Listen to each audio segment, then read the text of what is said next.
താങ്കൾ തന്നെ ചോദിച്ചുകൊണ്ടിരിക്കുകയല്ലേ? ദേശാഭിമാനി മാത്രം ചോദിച്ചാൽ പോരാ. നോ, നിങ്ങൾ ചോദിക്കും.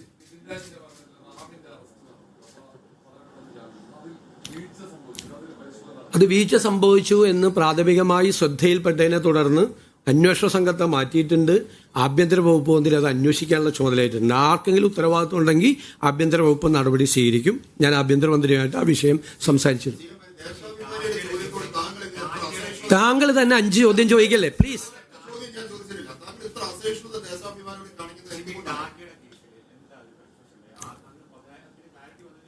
ഞാൻ ചോദിക്കട്ടെ, വാർത്ത വന്ന എന്താ? ടാറ്റ ഈ ഗവൺമെൻറ്റുമായിട്ട് സംസാരിച്ചിട്ടില്ല എന്നാണ് അല്ലേ? ടാറ്റയുടെ കമ്പനി വന്നിട്ട് ഞാനുമായിട്ട് സംസാരിക്കുന്നതിൻ്റെ ചിത്രം വരെ പുറത്തു വിട്ടു. ഒരു കാര്യം തീരുമാനമാകാതെ കിടക്കുന്നുണ്ട്. അവരുടെ ഒരു വെസൽ ബിൽഡിങ്ങിൻ്റെ കാര്യം തീരുമാനമാകാതെ കിടക്കുന്നുണ്ട്. മലബാർ സിമൻസുമായി കൊച്ചിൻ പോർട്ടുമായി ബന്ധപ്പെട്ട് ആ കാര്യത്തിൽ തീരുമാനമെടുത്തു. അവർ പോസിറ്റീവായ കമ്പനിയുടെ ആളുകൾ പ്രതികരിച്ചു. കൂടുതൽ ഇൻവെസ്റ്റ്മെൻറ്റ് കേരളത്തിൽ ഉണ്ടാകാൻ അവർ വരണം എന്ന് നമ്മൾ പറഞ്ഞു. ഞാനത് വിശദീകരിച്ച് കഴിഞ്ഞപ്പോൾ ഈ കാര്യം പറഞ്ഞിട്ട് അവർ വരുന്നുണ്ട്, അവരുടെ പ്രശ്നം പരിഹരിച്ചിട്ടുണ്ട്.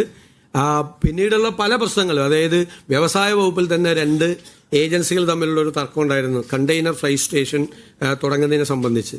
അതൊക്കെ ഞങ്ങൾ 24 മണിക്കൂറിനകം തീരുമാനമെടുത്തു. ഓഷ്യനേറിയം കൊച്ചിയിൽ തുടങ്ങാനുള്ള നടപടിക്രമങ്ങൾ ഞങ്ങൾ ആരംഭിച്ചു. ഇന്റർനാഷണൽ മാരിടൈം മ്യൂസിയം തുടങ്ങാനുള്ള നടപടിക്രമങ്ങൾ ആരംഭിച്ചു. ബാക്കി ഒരുപാട് ഇൻവെസ്റ്റേഴ്സ് പല സ്ഥലങ്ങളിലും അവരുടെ പ്രപ്പോസലായിട്ട് വന്നിട്ടുണ്ട്. അപ്പോൾ അതിൻ്റെ എക്കണോമിക് മോഡലുകൾ എന്താണ് എന്ന് ഞങ്ങൾ ഗൗരവതരമായി ആലോചിച്ചുകൊണ്ടിരിക്കുകയാണ്.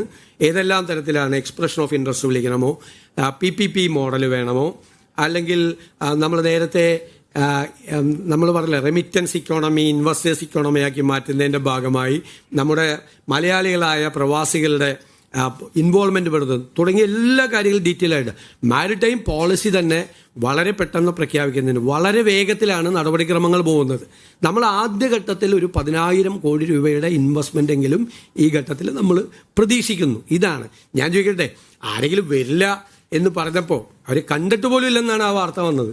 കണ്ടു എന്നുള്ളതിൻ്റെ ഇത് വ്യവസായ മന്ത്രി തന്നെ ആ ചിത്രം തന്നെ പുറത്തുവിട്ട് ഇഷ്ടംപോലെ ആളുകൾ, ധാരാളം ആളുകൾ കേരളത്തിന് പുറത്തു നിന്നും ഇന്ത്യക്ക് പുറത്തു നിന്നും ധാരാളം ആളുകൾ. പുതിയ പോളിസിയാണ് വന്നത്.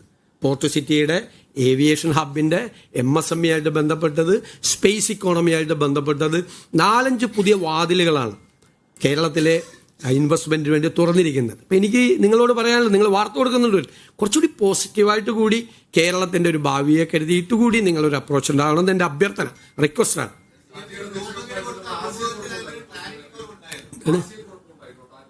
ഇല്ല ഒന്നുമില്ല. അത് പറഞ്ഞ സമയത്ത് ഒരു കാര്യം പറഞ്ഞിട്ട് രണ്ടാമത് ഈ ഘട്ടത്തിൽ 10,000 കോടി രൂപയുടെ ഇൻവെസ്റ്റ്മെന്റ് ഉണ്ടാവും എന്ന് പറഞ്ഞതിനെ കുറിച്ചിട്ട്